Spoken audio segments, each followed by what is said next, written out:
Bonjour à tous et bienvenue, vous écoutez Dans la Poche, un podcast dédié au minimalisme, à la tech et à la productivité. Je m'appelle Florian Beaufreton et je suis ravi de vous accueillir. Aujourd'hui, j'ai l'immense honneur de recevoir Alex Viseo, blogueur, podcasteur, influenceur voyage. Alex a vécu il y a peu de temps une expérience assez incroyable en Afrique du Sud et j'aimerais qu'on en discute ensemble. Ça parle de méditation, de se recentrer sur soi-même, etc. Bref, je vous laisse mettre votre casque sur vos oreilles, ranger votre smartphone dans votre poche et c'est parti. Salut Alex, comment ça va ? Bah écoute, ça va très bien, Florian, toi? Super, merci d'accepter l'invitation.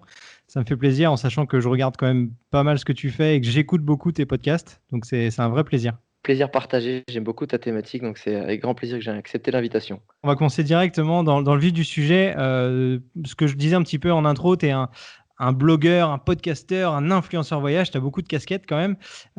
Et ton objectif principal, c'est de donner envie aux gens de voyager. Ouais. Et je voulais savoir depuis combien de temps est-ce que tu voyages, est-ce que tu en fais ton métier? Est-ce que déjà au départ, tu pensais que ça pouvait devenir un métier? Non, alors déjà pour répondre à la première question, ça fait 5 ans que c'est mon métier à plein temps. C'est mon métier, je suis professionnel, alors on appelait ça blogueur voyage au début, puis après maintenant avec le marketing, on appelle ça influenceur voyage parce que tu es un peu partout, donc espèce de terme qui ne se rattache à aucune plateforme et qui définit le terme que, bah, tu es suivi par une communauté quelque part sur une des plateformes pour une certaine thématique. Est-ce que j'en ai rêvé? En fait, ouais, moi, je rêvais de ce métier avant qu'il existe. Moi, c'est ça que je dis à mes potes, c'est ça que je dis, à ma famille ou mes anciens collègues, c'est ça pour moi le plus fou. Je rêvais d'un métier qui n'existait pas et je l'ai aujourd'hui. Même astronaute, c'était tu sais que ça existe, même si c'est compliqué. Là, je voulais, voyager à travers le monde et partager cette passion et d'en faire mon métier. Autant te dire qu'à l'époque, il y a 10 ans, parce que j'ai commencé un peu tout ça, ça fait à peu près 8 ans. Heu, Clairement, à part Nicolas Hulot, tu vois, qui était sur TF1 où il y avait Terre Inconnue qui existait déjà. Sur internet, tu pouvais pas gagner ta vie comme ça et à la télé, tu avais 2-3 mecs qui se battaient en duel pour le faire. Voilà, Ok. donc c'est parti un peu comme ça. Et avant de faire ça, tu avais voyagé beaucoup, tu avais beaucoup d'expériences de voyage avant de te lancer ou tu as découvert sur le tas? Je dirais que j'avais, allez, 3-4 voyages un peu en sac à dos dans les pattes, quoi, c'est tout, pas Ok. plus. Ouais, que je faisais, durant mes 5 semaines de vacances, de congés payés comme tout le monde. Ok. Et du coup, alors, tes activités, au fur et à mesure, se sont développées sur Internet. Tu écrivais des articles, tu faisais des vidéos, des photos, etc. Et du coup, ça t'amène à utiliser souvent ton smartphone ou ton ordinateur. Euh, Ouais. et comme c'est ton métier, ça a une importance vraiment essentielle dans tes voyages. Mais est-ce qu'à un moment donné, t'as pas une overdose de ces appareils-là pour l'utilisation que tu en as sur les réseaux sociaux et tout ça? Si, si, carrément. Enfin, tu vois, il y a 2 types de fatigue, enfin, il y a plusieurs types de fatigue, je pense, dans la vie je vais comparer la fatigue, que tu as quand tu passes beaucoup de temps sur un appareil digital, que ce soit un ordinateur ou un téléphone, avec celle du sportif, par exemple. Quand tu fais du sport, cette fatigue-là, elle est salvatrice parce que, elle va sortir un peu des énergies, tu vas te défouler, elle va te permettre de sécréter de l'endorphine qui va te permettre de te sentir bien, c'est l'hormone du bien-être. Ça va te permettre aussi d'améliorer tes capacités physiques et ton intellect va vraiment se nettoyer.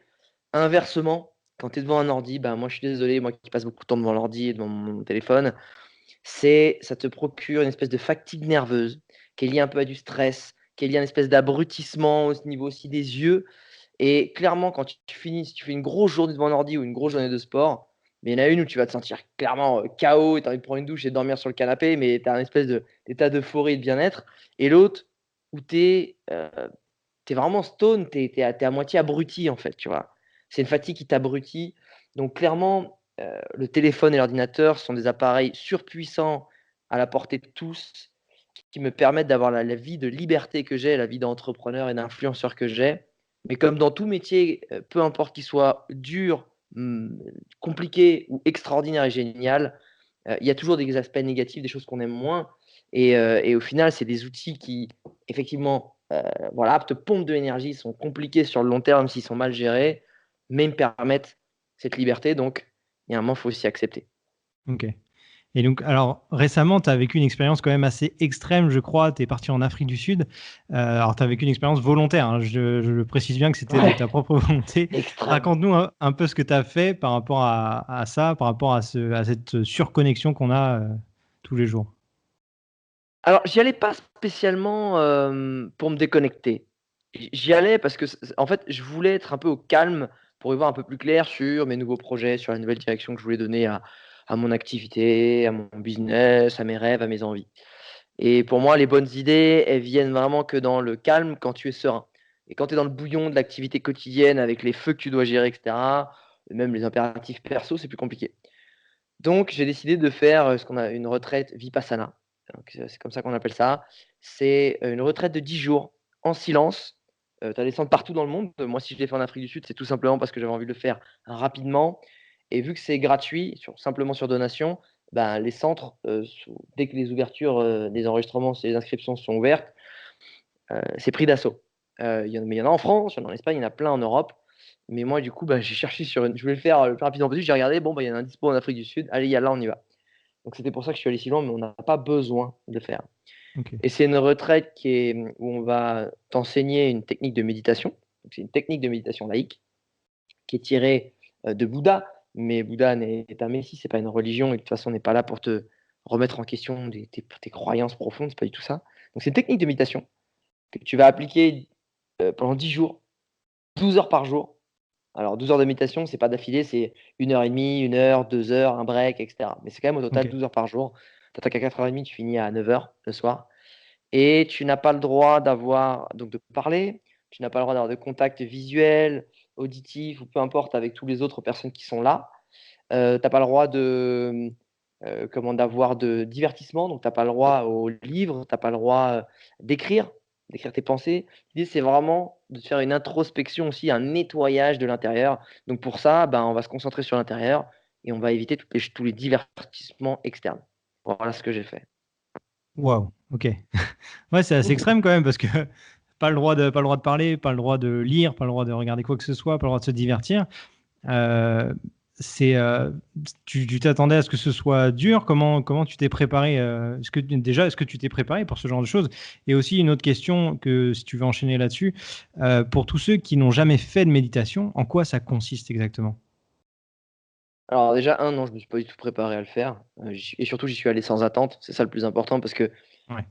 cette retraite-là, chacun va vivre différemment, hein. C'est un peu comme des gens, ils disent, «Bah, moi j'ai pris du LSD, j'ai vu ça» et d'autres qui vont dire: «Bah, non, moi j'ai pas vu ça, j'ai vu ça». Au final, chaque expérience qui va être, dans la sensation, ben, chacun a un passé différent, des névroses, des peurs différentes, des envies différentes. Donc chacun et surtout, faut pas y aller avec des attentes. Vois ce qui se passe, applique la technique et vois ce qui sort. OK. Qu'est-ce que c'est que la méditation? Bah, en fait, c'est simplement et la méditation vipassana, on va dire, je vais prendre celle-là parce qu'il y a plein de techniques de méditation, mais la grande généralité de la méditation, c'est arriver à s'ancrer dans l'instant présent, être en pleine conscience, qu'on appelle. Et du coup, c'est ben, ne pas penser au rendez-vous que tu as tout à l'heure, au podcast que tu avais à faire avec Florian. Après, en plus, tu dois aller chercher, je sais pas, ton oncle qui arrive à la gare. Et puis, c'est vrai que tu as un tel prêt à rendre pour tel truc, tu vois. Évidemment, qu'on se comprenne, sur les 12 heures par jour, sur les 10 jours qu'on fait, sur 100 du temps, j'arrivais bien à méditer 3 4 du temps et le reste, c'est tes pensées qui se barrent dans tous les sens et que tu essaies de à chaque fois dire: «Merde, je suis parti dans mes pensées» et hop, tu reviens et hop, C'est tu vrai que reviens. ça arrive Mais souvent non, de mais se c'est dire: tout «Il le faut temps se comme concentrer», ça, puis au final on divague, en 2 secondes. Mais le but, c'est on s'en fout. L'important, c'est de se dire: «Putain, au début, j'y arrivais, 30 secondes. À la fin du séjour, j'y arrivais peut-être 10 minutes d'affilée», tu vois? Et ouais. tant mieux et l'idée, c'est de progresser. Donc c'est ça, en fait, la méditation, c'est tu sais, c'est un peu cet état que tu fais pas exprès d'avoir quand, par exemple, tu es en voyage ou quand tu es en train de découvrir un nouvel endroit et tu es tellement happé par la nouveauté que tu vas être dans l'instant, dans le lieu, en train de voir les couleurs, les odeurs et tu vas penser à rien d'autre. Ou dans le sport finalement, tu vas penser qu'à ça. Bah, c'est un peu ça, sauf que là, l'idée, c'est de pas faire quelque chose, c'est de le provoquer avec ta méditation. Et la méditation vipassana, ben, il y a plusieurs préceptes, les plusieurs grandes valeurs qui sont défendues. La première, c'est que rien n'est permanent. Donc, que ce soit la douleur, que ce soit le bonheur, en fait, t'inquiète, tout va passer. Donc, t'en fais pas pour la douleur, elle passera, comme tout. Et le bonheur, ben, profites-en, mais Ne sois pas nostalgique quand il est parti, ne t'y attache pas parce que de toute façon, il va partir et il reviendra. Donc ça, c'est une première chose. L'autre chose, c'est de se dire, il faut, observer les sensations que tu as sans y réagir. Je te dis une connerie, tu as une mouche qui se pose sur ton nez, bah, tu vas pas la toucher, tu vas pas te gratter. Tu as C'est ton membre qui compliqué. s'engourdit, hein? C'est compliqué. C'est dur. Bien sûr que c'est dur et au final, tu vas aussi dire si j'ai une douleur dans le genou, dans la jambe parce que je suis resté en tailleur pendant 1 heure, c'est d'observer la douleur et pas y réagir. Si tu es en colère, pareil et en fait, tout ça, tu vas dire: «Ouah, c'est trop compliqué». Effectivement, quand tu essayes, c'est super dur au début, mais je peux t'assurer que tu dis: «Est-ce que c'est pas trop extrême comme expérience?» Bah, c'est comme tout. Si tu fais les choses en demi-mesure et à moitié, il y aura pas beaucoup de grands résultats. Il se passera pas grand-chose. C'est comme les gens qui veulent devenir riches et qui travaillent 35 heures par jour et qui font ce que tout le monde fait. Si tu fais ce que tout le monde fait, bah, tu obtiendras ce que tout le monde a toujours obtenu, tu vois? Donc ceux qui obtiennent des choses spécifiques et spéciales et hors du commun, peu importe d'ailleurs ce que c'est, hein, que ce soit dans le sport, dans le business, dans le bonheur et cetera, bah, ils ont fait des choses aussi hors du commun pour l'avoir. Pas forcément extrêmes, hors du commun. Donc je pense que c'est si tu veux obtenir certains résultats ou en tout cas essayer de les avoir, parce qu'il y a aucune certitude, ben, faut y aller. Et justement pour revenir sur ce côté des sensations, bah, au début tu es là, tu dis: «Ouais, j'ai mal à la jambe, ça pique, je campe plus rien» ou «ça me gratte» ou machin, ou «je suis pas installé». Puis au fur et à mesure, tu dis: «Putain, je la vois la douleur, j'arrive à la voir en fait, sans m'y apparenter», tu vois? Puis tout à coup, à force de rester dessus, pouf, elle s'en va. Tu dis: «Putain, c'est chelou quand même, j'avais mal et c'est parti». Puis boum, tu as un moment où tu sais, ça te gratte quelque part, tu as envie de te gratter, tu vois? Tu te retiens, tu es en méditation, puis tu vas te détendre, tu vas observer, puis tu sais pas pourquoi ça disparaît, tu vois? Donc c'est assez épatant, surtout que moi je l'avais alors je suis pas du tout pro, spirituel chez père et cetera. Moi ça m'appelle pas trop, j'aime pas trop les gens qui sont trop extrêmes ou trop, pro quelque chose. Parce que j'aime bien le côté un peu prise de recul sur les choses. J'aime bien quand on a du recul, j'aime bien quand on essaie d'être objectif sur soi-même ou sur ce qu'on aime et cetera. Mais j'avais déjà beaucoup entendu parler de ça et des bénéfices qu'il pouvait y avoir et surtout, j'ai 2 potes à moi qui l'ont fait, qui sont très, carrés, pragmatiques, qui l'ont fait, qui m'ont dit: «Waouh, mec, ça va changer ta vision de la vie et ça peut t'apporter beaucoup» et ça m'a vraiment décidé de me dire: «OK, il faut que je le fasse» et c'était le moment pour moi de le faire. Est-ce que ça OK. répond à ta question? Ça répond totalement à ma question, même au-delà. Tu as déjà répondu à d'autres questions que j'avais prévues en dessous, tu vois? Beh, Donc j'ai ça va. anticipé, j'ai senti, tu vois? Et encore, je te les ai pas envoyés avant, donc tu as bien anticipé en effet. Ah non, Et alors du coup, qu'est-ce que là, après coup, ça fait quelques semaines, je crois que tu en es revenu de cette expérience. Qu'est-ce que tu en retires? Est-ce que les effets, on va dire, se dissipent? Est-ce qu'on oublie vite ce qu'on a vécu et est-ce qu'on repart dans nos travers assez rapidement? Est-ce que tu gardes encore des choses, que tu as appris avec toutes ces heures de méditation et cette, retraite? Comment ça se passe après? alors oui, totalement. On retombe très vite dans ses travers. On retombe très vite dans, parce que ce qu'ils te disent, c'est qu'évidemment, à la fin, tout le monde peut pas être moine et passer sa vie à méditer et qu'on a tous des vies, on a tous, des de l'argent à rentrer pour nourrir sa famille et cetera et être, fidèle à ses obligations. Mais il dit, lui, il engage tout le monde, il invite tout le monde à méditer 1 heure le matin, 1 heure le soir. Chose que de toute façon, je savais que je ne ferais pas parce que mon emploi du temps, pas forcément l'envie. Par contre, j'essaie de m'imposer, c'est pas je m'impose, c'est que je veux avoir la discipline de méditer au moins 20 minutes le matin, 20 minutes le soir.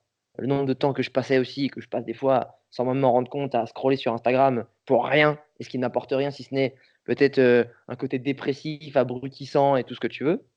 Donc je me dis autant que je le convertisse en quelque chose de positif. Donc clairement, tu le perds vite. La preuve, à la fin aussi, ce qui était intéressant, c'était d'échanger avec tous les gens que tu as côtoyés pendant 10 Oui, jours c'est sans te ça, parce que parler, sans pendant te tout ce regarder temps-là, et tu peux cetera. pas, ouais.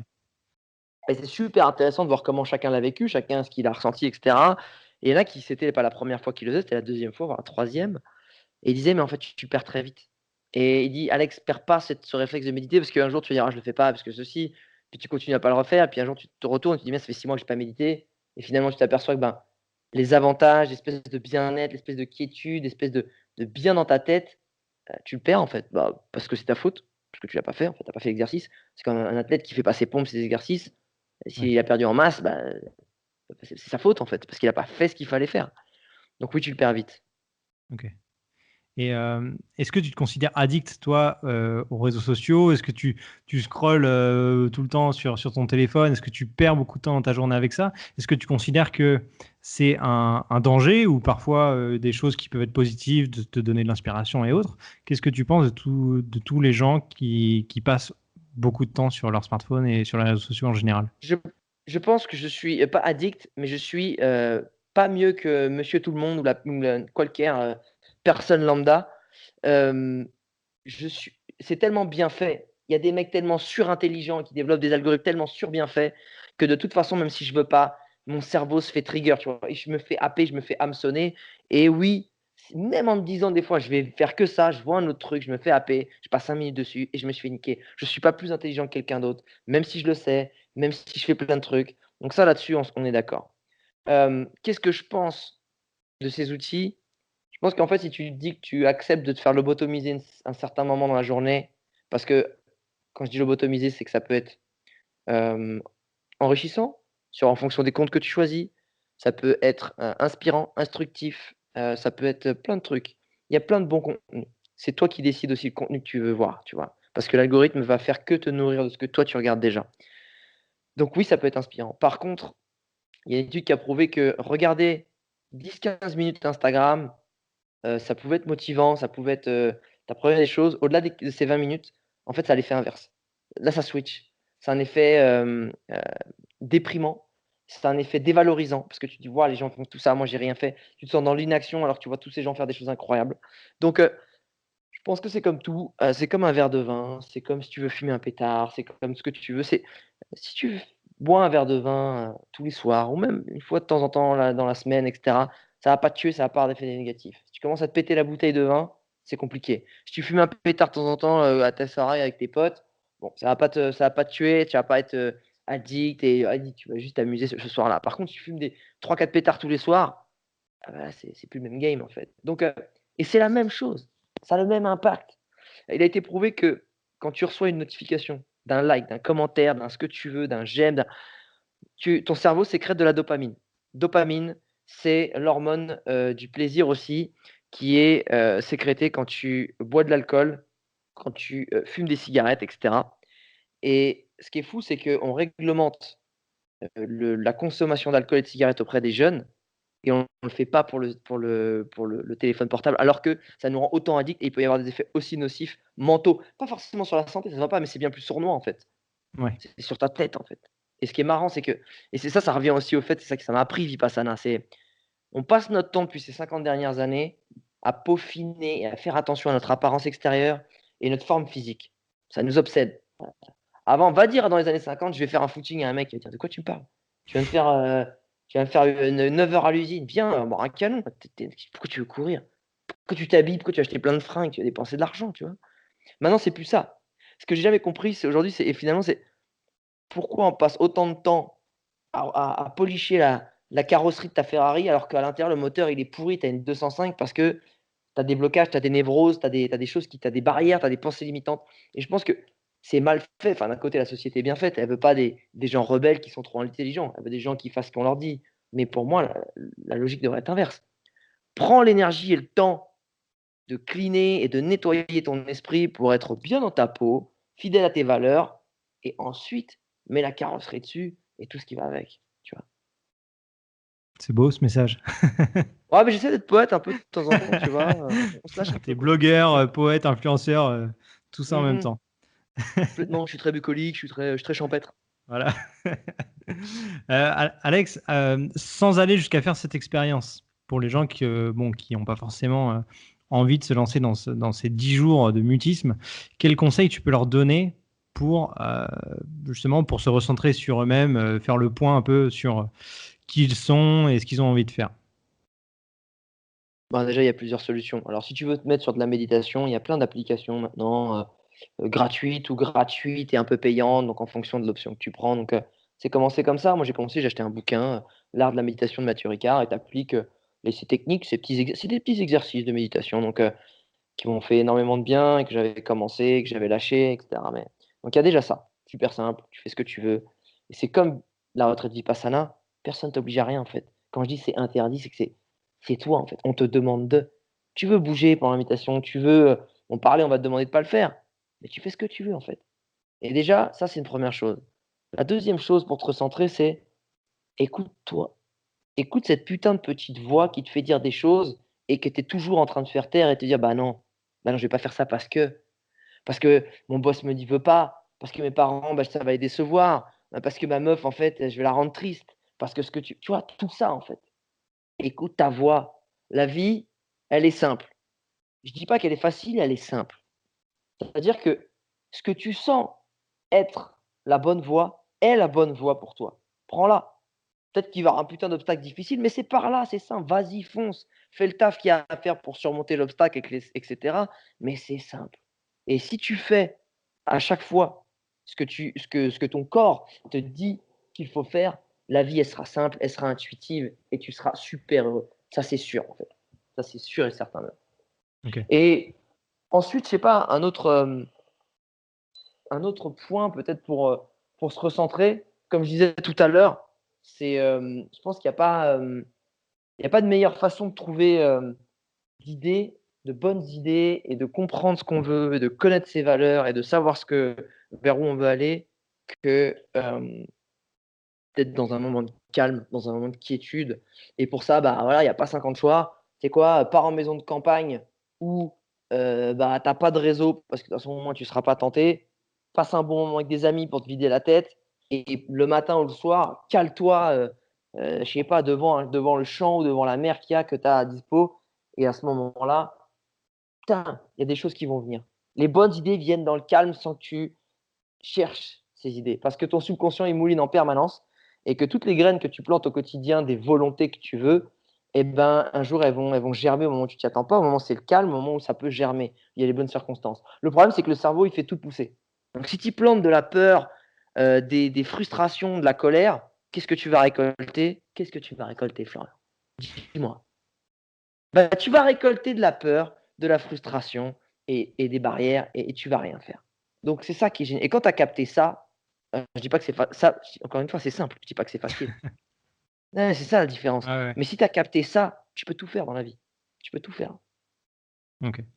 Et est-ce que tu arrives OK, c'est à... tout ce que ça te fait? OK, je te déballe mon cœur à la solution du bonheur et toi tu me dis: «OK». Oh la vache, Je dis ok, putain. je laisse les gens, les auditeurs réagir de leur côté à ce que tu viens de dire. Moi, OK, je ne fais que te donner la parole. d'accord, très bien. Voilà. Est-ce que tu arrives à méditer, à prendre le temps de faire ce travail-là, même quand tu es en voyage à l'autre bout du monde, dans différents pays? Est-ce que tu le fais chez toi? Est-ce que c'est juste quelque chose que tu fais euh, quand tu es à la campagne? Ou est-ce que tu arrives à le faire même quand tu viens à Paris, par exemple? Est-ce que c'est facile de le faire partout? Complètement, bah, ouais, il faut juste une pièce au calme. Ouais. Quand je suis en voyage et en mission où je filme, c'est compliqué, parce que moi, le grand malheur de ma vie, c'est que j'ai du mal à me lever tôt. Ah, Parce que moi aussi. je suis un gros dormeur et c'est très compliqué pour moi parce que, bah, j'y peux rien. Mon corps, moi, je suis une vraie mobilette, donc en plus, je bombarde tout le temps. Il y a pas de mode, économisateur, tu vois? Mhm. Ce qui fait que, je dors et j'ai besoin de beaucoup dormir. Et du coup, c'est compliqué de me lever un peu plus tôt pour pouvoir méditer en tournage, que les journées commencent très tôt. Et en général, j'essaie de gratter ça pour de l'énergie pour le tournage. Donc en mission, pour le boulot, c'est compliqué. Ça m'arrive quand les journées sont plus light, sinon c'est compliqué. Puis le soir, j'ai beaucoup à bosser aussi.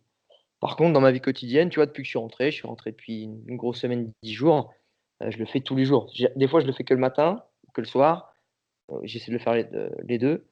Mais ouais, c'est quelque chose et encore une fois, c'est tout, tu es l'acteur de ton bonheur comme de ton malheur et la vérité, avoir un lieu où c'est à peu près calme, où il y a pas trop de bruit, une chambre, une pièce, un truc qui est pas dégueu, où tu te mets en tailleur, tu te prends 20 minutes, c'est totalement possible quasiment partout. C'est juste toi qui décides de le faire ou pas et d'y mettre la volonté ou pas, franchement. Donc, il n'y a pas d'excuse pour ceux qui nous écoutent pour prendre un petit moment pour se recentrer sur soi-même, en tout cas. Alex, c'est quoi tes futurs projets? Est-ce que tu vas passer 20 jours à méditer, 30 jours à méditer? Est-ce que ce genre d'expérience, tu comptes la refaire un jour?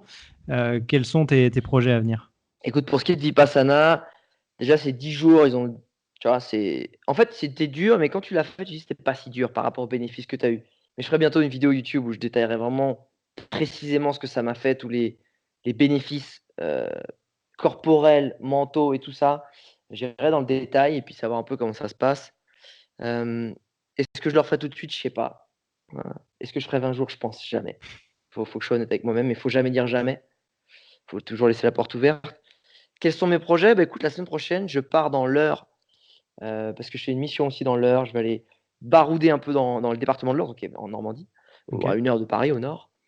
Et pourquoi? Parce que alors, ça va être un petit peu antagoniste avec ce qui va suivre juste après, mais j'ai un grand problème ces derniers mois, c'est que je vois que la planète agonise et que moi, mon grand kiff, parce que ça apporte plein de choses aux gens, c'est de leur donner aux gens l'envie de voyager. Heu, Sauf que je m'aperçois que, voyager à long courrier en avion, voilà, c'est pas assez nocif. Aujourd'hui, il faudra vraiment réduire ça. Qu'en plus, les gens qui voyagent, ils le font pas toujours de façon correcte. Des fois, c'est de façon massive, des fois ça pollue, des fois il y a plein de choses. Donc, déjà, je vais me consacrer plus de temps aussi à filer des infos et des best practices pour que les gens qui voyagent aient un impact positif sur les lieux qu'ils visitent. Mais c'est aujourd'hui, je vais essayer de me retourner mon activité de plus en plus vers des séjours moyen courrier, court courrier et simplement même un week-end, tu vois, à 1 heure de Paris. Ouais, faire du tourisme Heu, local. Tourisme local et de se dire: «Putain, mais en fait, il y a des trucs champs, mais là, on va dans l'Eure, on va aller faire des trucs nature. T'as On fait la va aller dans Vendée il des y a pas fermes». longtemps. J'ai fait la Vendée, mais oui, parce que j'essaie vraiment d'insuffler beaucoup plus de France et de court séjour. J'adore l'exotisme, j'adore le choc culturel, mais il y a un moment, si je veux être en phase avec mes valeurs, il faut que je réduise ça et que j'insuffle plus d'autres choses. Et même si c'est dur parce que j'adore ça, il y a un moment, tu vois, voilà, il faut être carré par rapport à ses valeurs et même si justement en septembre, je vais totalement à l'opposé de ça, mais pour moi, tu vois, c'est comme Vipassana, l'important c'est de progresser un petit peu et un petit peu. C'est pas tout de suite être parfait une fois que tu as décidé de le faire parce qu'au final, tu vas dire: «Ah, je suis pas parfaite donc j'abandonne». Tu vois là, en septembre, je vais aller en Polynésie et au Costa Rica. Autant te dire que mon bilan carbone, il va être dégueulasse et Ouais. c'est pas grave. Au début, je m'en voulais puis après je m'en veux pas parce que je me dis: «C'est pas grave». Finalement, sur les 4 dernières missions, il y a la moitié qui était en France, à quelques heures de chez moi et peut-être que, l'année prochaine, il n'y en aura plus qu'1 sur 3 qui sera loin, en fait. Ou que si elle est loin, j'irai pas pour 15 jours, j'irai pour 2 mois, tu vois? Donc tu vois, Après, ces voyages, certes, au niveau écologique, c'est pas forcément très bon, mais ça te donne un aperçu des d'autres cultures et d'autres modes de vie qui peuvent te faire changer à plus long terme dans ta vie de tous les jours et ça, c'est intéressant quand même. Ça peut c'est être un mal pour un exactement bien, pour tu vois? ça c'est exactement pour ça que j'adore le voyage et je pense que les gens doivent voyager. Aujourd'hui, les gens doivent voyager aussi autrement. C'est-à-dire que quand tu vas faire un voyage long courrier, je pense que les démarches doivent être autres. Tu dois pas aller enfin déjà, j'ai jamais soutenu les hôtels all inclusive avec tous ces trucs-là, ça a jamais été mon créneau. Au contraire, j'invite toujours les gens à voyager en indépendant, mais c'est aller encore un peu plus loin, tu vois? Parce que aller faire la fête à l'autre bout du monde, essayer de retrouver un peu le confort qu'on a chez nous à l'autre bout du monde, faut vraiment faut vraiment arrêter parce que c'est compliqué, surtout dans certains endroits. Tu vois? C'est con, tu achètes ton paquet de chips en Indonésie, bah, voilà, il va finir, dans la jungle, tu vois? Et je dis pas que les locaux le font pas, mais toi qui y vas et qui as la chance d'avoir cet enseignement qui n'est pas encore arrivé là-bas et cette sensibilisation qu'on n'avait pas dans les années 90. Ils jetaient ça partout les mecs en France, bien sûr, donc tu peux pas leur en vouloir. Mais toi, tu dois être un exemple et c'est ça qui est important et je pense encore une fois que tu peux kiffer à l'autre bout du monde, mais clairement, moi, je le fais énormément, tu vois? Et si je veux rester crédible, il faut être l'exemple, faut être un exemple. Donc c'est comme le chercheur qui va aller dans une réserve ultra protégée pour montrer la beauté et pour faire prendre conscience aussi aux gens qu'il faut la protéger, ce qu'il faut. Parce que si les gens s'en aperçoivent pas et qu'ils prennent pas conscience, il se passera rien. Mais du coup, faut pas non plus inciter tu vois, ce chercheur-là, il va pas inviter les gens à aller voir cette réserve naturelle, tu vois? Donc c'est un juste milieu à trouver que je cherche, qui est subtil, qui est touchy et parce que je veux pas passer pour le donneur de leçons, je veux passer pour le donneur d'envie, en fait. Ouais. Je veux pas que Oui, tu tu ne peux fasses montrer qu'il plus y a des très beaux coins, à proximité pour voyager aussi. je veux pas que tu arrêtes de faire un truc parce que je t'ai dit d'arrêter. Je veux que tu arrêtes de faire ce truc parce que je t'ai donné envie de faire autrement, parce que c'est mieux. C'est ça qui OK, m'intéresse. cool. Bon, où est-ce qu'on peut te retrouver, Alex, pour découvrir tout ça, tous les endroits où tu vas et tes conseils? Bah, écoute, tu tapes simplement Alex Viseo, Vizeo,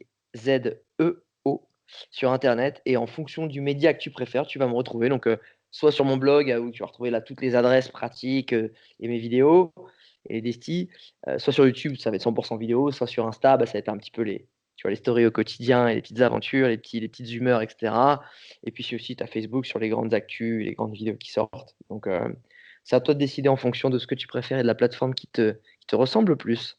Bon, super. Je mettrai tous les liens de toute façon dans la description de ce podcast et Quelle quelques chance. infos aussi. Ça, oui, c'est sympa quand même. Sympa. Je mettrai aussi des infos sur la retraite Vipassana que tu as faite alors en Afrique du Sud, mais tu disais que ça existe aussi dans beaucoup d'autres endroits dans le monde. Bien sûr. Si ça peut vous intéresser. Si tu as un livre, tu me disais, pour la méditation, pour apprendre un petit peu, on va dire, les bases, est-ce que tu peux me le redonner pour que je Bien le sûr. mette en description? C'est l'art de la méditation de Mathieu Ricard, qui est en fait un ancien grand scientifique qui s'est reconverti en moine bouddhiste pendant très longtemps, qui a Ok. été le traducteur français du Dalai Lama et voilà, qui a écrit ce petit livre, tout petit, très pratique, une très bonne initiation. Quand on a envie d'y aller en douceur et tu un peu curieux, le bouquin doit coûter 3-4 balles, voilà. Ok, ça marche. Bon, je mettrai ça aussi en description. Je vous invite vraiment aussi, tous les auditeurs, à aller écouter, si ce n'est pas déjà fait, le podcast d'Alex qui s'appelle Je t'emmène en voyage, si je ne me trompe pas. C'est à chaque Exactement. fois des interviews de grands voyageurs ou d'explorateurs qui sont Ou de vraiment... personnes ou Ou de de... personnes lambda qui ont vécu Ouais, des choses et c'est ça que j'aime bien, c'est toujours mixer les 2. Je pense que ouais, les mais c'est explorateurs vraiment... et À les chaque fois, c'est sportifs extraordinaire. ouais, mais c'est ça qui est génial parce que l'explorateur va te faire waouh, mais la personne lambda qui a vécu un truc incroyable, ça va te faire: «Putain, moi aussi je peux le faire» et pour moi, c'est Ouais. ça qui est important. C'est passer à l'action. Parce qu'un rêve, ça sert vraiment que si ça te donne envie de bouger. Top. Vraiment, allez écouter ces podcasts-là. Moi, je me suis abonné il y a bien longtemps grâce à Olivier Schmitt, je ne sais pas si tu le connais, Ah complètement. qui me l'avait conseillé et depuis, je suis accro. Donc, continue, continue tes podcasts. Et Alex, je te remercie encore une fois d'avoir accepté mon invitation et je te Grand dis à plaisir. très vite. Merci beaucoup pour l'invite. Bisous à tous et bonne continuation sur ce podcast. Merci, Alex. Ciao. Avant de vous quitter, et si vous avez aimé ce podcast, n'hésitez pas à laisser un avis sur votre appli de podcast préféré en lui mettant 5 étoiles et un petit commentaire en me disant ce que vous en avez pensé. Également sur YouTube, n'hésitez pas à laisser un commentaire, je les lis tous. Encore merci d'avoir écouté ce podcast et je vous dis à très bientôt.